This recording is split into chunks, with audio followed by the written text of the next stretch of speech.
তিলোত্তমা ঢাকা এক অদ্ভুত বৈচিত্র্যের শহর, মুক্ত অথচ দমবন্ধ। জীবিকা, শিক্ষা কিংবা সুচিকিৎসার স্বপ্ন নিয়ে প্রতিদিন প্রায় ২,০০০ নতুন মানুষ যুক্ত হয় এই শহরে। তবে তাদের বেশিরভাগেরই স্বপ্ন আটকে যায় যানজটে।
ব্যক্তি আব্দুস সালাম একজন সৎ ও নির্ভীক রণাঙ্গনের বীর মুক্তিযোদ্ধা।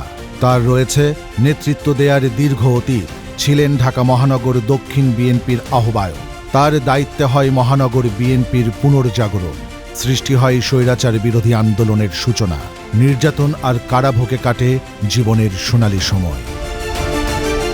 অবিভক্ত ঢাকা সিটি কর্পোরেশনের দায়িত্ব ছিল তার কাঁধে।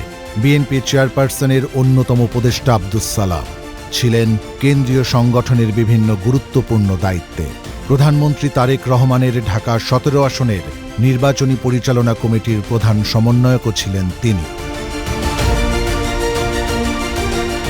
অনিয়মের শিকল ভাঙবে এবার আব্দুস সালামের অঙ্গীকার।